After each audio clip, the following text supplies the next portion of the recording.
Happy solstice. I thought it would be fun to talk about some of my favorite winter books or books that have wintry feels or wintry scenes in them. I couldn't come up with a whole lot at the moment. There are some that are out that I think would be great if you are a romance reader. I have heard great things about Lovelight Farms. Everyone on my Instagram has been talking about it. So I'm going to start with that one. I know nothing about it, but if you want a romance, everyone on my Instagram has been talking about Lovelight Farms and they're all reading it. So there you go. We'll start with a romance. I don't read a lot of romance though. We've discussed that this year. But actually this book has some romance in it. This book is essentially actually about this romance between these two magicians. And it spans years and years and years, and it is set partially in winter. There's a lovely scene with an ice sculpture and this like whole icy, snowy, circusy circus tent with all of these like amazing magical scenes. The synopsis of this book does it dirty. So if you go in expecting it talks about a battle between these two magicians, no, it's not. This is a very slow paced, oh, that reflection is awful, I'm sorry. There we go. This is a very slow paced, low fantasy book that follows these two magicians as they are being trained to compete, but the competition is just building this fancy ass circus. So that's pretty much what it is. We have some betrayal and some backstabbing, but it's all very atmospheric. Really what this is a pretty setting. But I loved it. It's still 5 stars. We get lots of scenes of people visiting this night circus that just pops up and shows up overnight and does all these crazy things. People drinking like amazingly flavored hot chocolate and bundled up in scarves. It starts off kind of fall festive and then goes into the winter months, and it, like I said, it spans years and years, but it's really enjoyable. It's very hard to describe. Don't read the synopsis, just go in wanting good vibes. That's it, just good vibes. The next one has some scenes. So here's a horror, okay? This is The Woman in Black. This starts out on Christmas Eve. So, and it's a very short book. It is 190 pages. If you wanted to read this over Christmas, you definitely could. So it starts out on Christmas Eve and then spans on for a few weeks. I don't remember exactly how long. I read this a couple years ago on a flight in the span of a few hours. This is really good. I unfortunately was told right before I flew out that, because I was talking with my friends about the books that I had just bought for my plane flight on my way home, and they were like, oh, did you know that that was a movie? And Daniel Radcliffe played the main character. So I spent the whole book just thinking about Daniel Radcliffe in this role. So, and it works. It actually really works, especially if you've seen some of his later movies, Horns and mostly Horns. Also, was it Hands Akimbo? That one was that him? I want to say that was him. He's done some weird stuff, but it's actually really funny. But this could work. Like I really enjoyed this. This is atmospheric and gothic. It's a classic. And it's about this lawyer who's trying to settle up this estate, and the house is probably haunted, and so he gets this little dog to help protect him from the ghosts, and it's just him and this little dog dealing with this haunting, and it has some really touching scenes and some really actually made me very like nervous scenes. And I really like this. I want to do a reread soon, but I recommend this one. Obviously, I recommend all of these. The next one I actually don't have a copy of, Misery by Stephen King. This is the winteriest wintry book to me, even more so than The Shining, I think. They both are snowed in stories, so I'm also going to tell you about The Shining too. Misery follows this author, Paul Sheldon, and Paul Sheldon writes historical romances, and he doesn't really like writing historical romances, but they follow his character Misery. And it ends up being this whole series. Everyone loves Misery, and he is so tired of writing about Misery. So he kills her off. And then to celebrate, he gets really drunk, and he drives his car home instead of taking a flight through Colorado in a snowstorm, and he veers off the road, wrecks his car, destroys his legs and gets pulled out by Annie Wilkes. And Annie Wilkes is his biggest fan. And she is so excited for the next Misery book to come out because she knows it's due and she wants Paul to tell her all about what happens. And he refuses to because she needs to read the book. Well, when Annie finds out how the book ended, Annie is not happy. And not only will she now not let Paul leave, she's going to make Paul write the book she wants him to write. And Paul spends months trapped with Annie, and it is brutal, and Annie is probably one of the like best villains that I think Stephen King has written. There is, because it is a product of its time, some not so good representation of mental health disorders, especially bipolar. So take it with a grain of salt. Paul's head is terrible to be in. Paul is a terrible misogynistic piece of shit. And I don't like being in his head, but the story, there were scenes because of how terrible Paul is where I was like, go Annie, I support your wrongs. So reading it as an adult is very different than when I read it as a teenager, but I still really like it. I still think it is one of Stephen King's best works. It is up there in the top with me. So this is my little Stephen King interlude because I have 2 more Stephen Kings that are my favorites.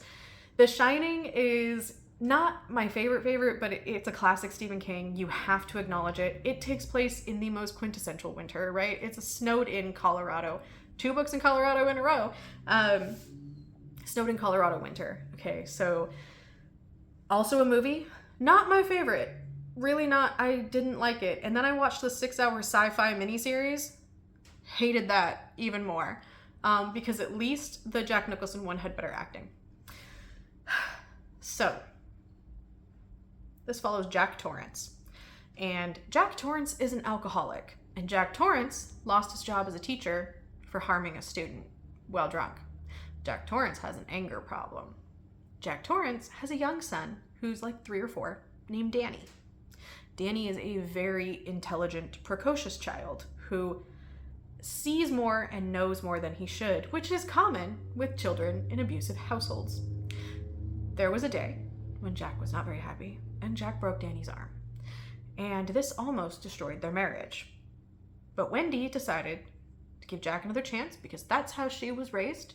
And Jack, to try to fix his family and stay on the wagon, decides to take a job as a caretaker of the Overlook Hotel in Colorado. This hotel gets snowed in winter, but someone needs to be there to dump the boiler because it has an old boiler, and if you don't dump it, the pressure rises and rises.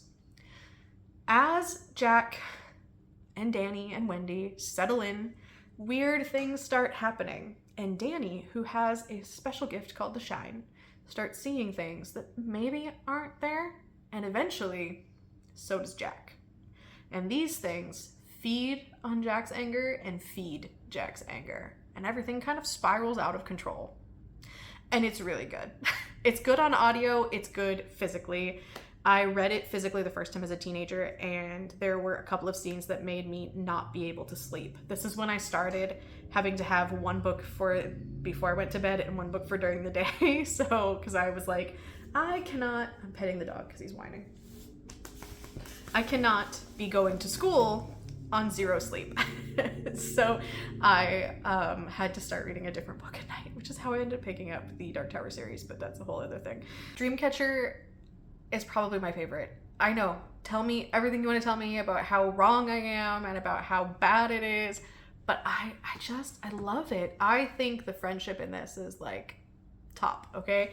So it's set in Maine, and I'm pretty sure Stephen King wrote it after he got hit by the van and broke his hip and was on a ton of painkillers, and it shows. It definitely shows. But it's just such a silly, goofy alien invasion with a really good friendship at its core, and it just works for me.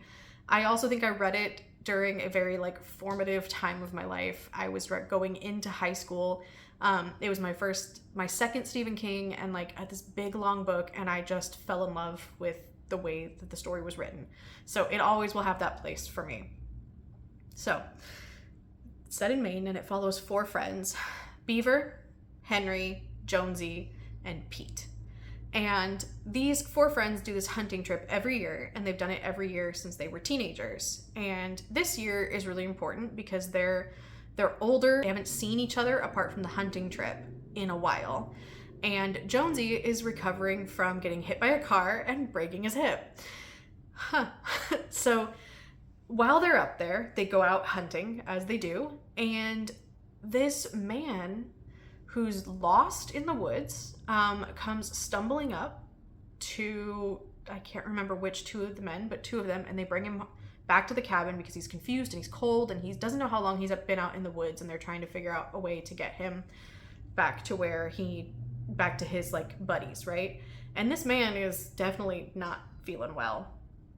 And eventually, as things progress, an alien bursts from this man in the most disgusting way that you could possibly think of. Well, I guess not the most disgusting, but these aliens are nicknamed shit weasels for a reason. And they are these voracious snake-like creatures. And they basically destroy everything in their path. And they are spread by this like fungal infection, this like red and gold fungus that people get. And this fungus gives people telekinetic powers. Now there's something special about Jonesy and his group of friends because they've always had a tiny little bit of the shine. And it allows them to have a stronger form of this telekinetic power that or I guess it's telepathic because they're not moving things with their minds, they're communicating with their minds. So it gives them a little stronger form of this telepathic power. And that makes one of them a target for the other aliens that are coming in that probably work with the shit weasels, called the Greys. These are your standard gray aliens. And the military comes in and it blocks off Maine, but everything is spreading and these friends get separated. And the whole time, and this is my favorite part, is the whole time, all that Jonesy can think about is getting back to Henry, and all that Henry can think about is protecting Jonesy. And I'm just like, these men are like, I love seeing positive male friendships in media, especially written by men. And I just, it makes me feel so good to see some positive male friendships. There is a terrible scene with a border collie in there. A very terrible scene with a border collie. I believe it's a German Shepherd in the movie, but it's a border collie in the book. And I was like, no. But yeah, these three have been horror, so do check the content warnings. Let's end on a slightly more positive note.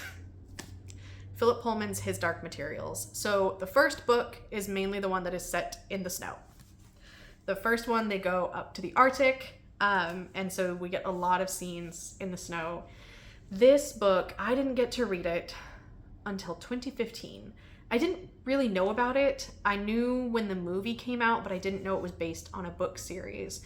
This is a YA series, probably appropriate for upper middle grade, I would say, based on some other middle grade rankings. So upper middle grade, like probably 11 and 12-year-olds could probably read this, would be my guess.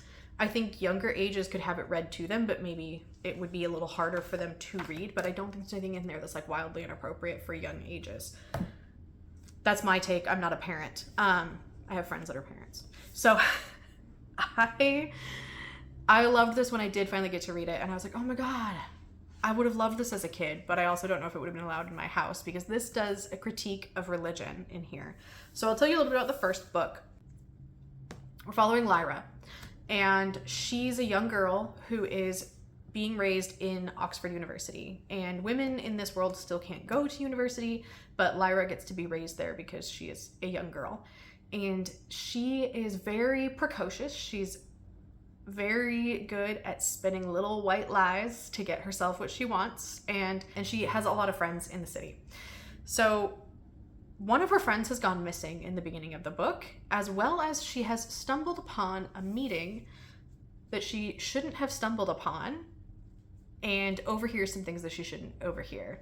And this kicks off her journey of looking for her friend, and she ends up taking a boat ride up and linking up, taking a boat ride upriver and linking up with a bunch of other people. The dog is distracting me a lot because as soon as I stop touching him, he starts whining. So she takes a boat ride up river and ends up joining with other people and eventually ends up going on this journey up to the Arctic to investigate what's called dust. And this book does a lot of critique of religious authority. I need to be able to talk. This book has an interesting world building aspect that I really like, and that is that part of your soul is living outside of your body as what they call a demon, or maybe a daemon, I don't know the pronunciation, but it is essentially a creature that is the opposite gender of you, and it takes a shape that represents something about you. But when you're young, it can shift, and it eventually settles into a more constant form, into one it can't be changed from. So you get to know things about people in the world by being told what their demons are. So a lot of sailors have seabirds. The university people have more intelligent creatures. Lyra's demon takes the form of a weasel a lot, because she's very shifty. And he also will take forms of like mice and sparrows to go and like spy for her. And it has just such really interesting races. There's also a race of polar bears, of armored bears, who have an armor that is kind of like, it's described to Lyra as kind of like her demon. It's a part of her body. It represents who she is, and it's a part of her. And it's something that you don't like take away from people. And so it's very interesting the way that it discusses the soul and then what the religious group is trying to do. So I actually think this whole series is really, really worth reading, and it feels very wintry in the beginning. I definitely want to reread it this year. I've read the first book of the second series, and I believe the third one was supposed to come out, but there hasn't been any news about it because the second book of that series apparently did not go over well. There were some weird things about it. But I do think the first one was pretty good. That was the second series is called The Book of Dust, and it takes place before Lyra was born, or when Lyra was born, when she was a baby in the beginning of the book. And that's La Belle Sauvage. So anyway, that last bit was a little chaotic because the dog is having a tantrum, like a toddler level tantrum, and I apologize. But I'm not going to let him make me give him his dinner early. I'm not. Look at his angry little eyebrow. We both have angry eyebrows. Stop, bro. You're fine. Anyway, so the dog is having a tantrum about his food, and I'm sorry that the last bit was very chaotic because I was trying to... I can't apparently talk and pet the dog at the same time. I started struggling. So those are some books that I think have very good winter vibes. Let me know what your favorite winter themed books are in the comments, and I'll see you soon.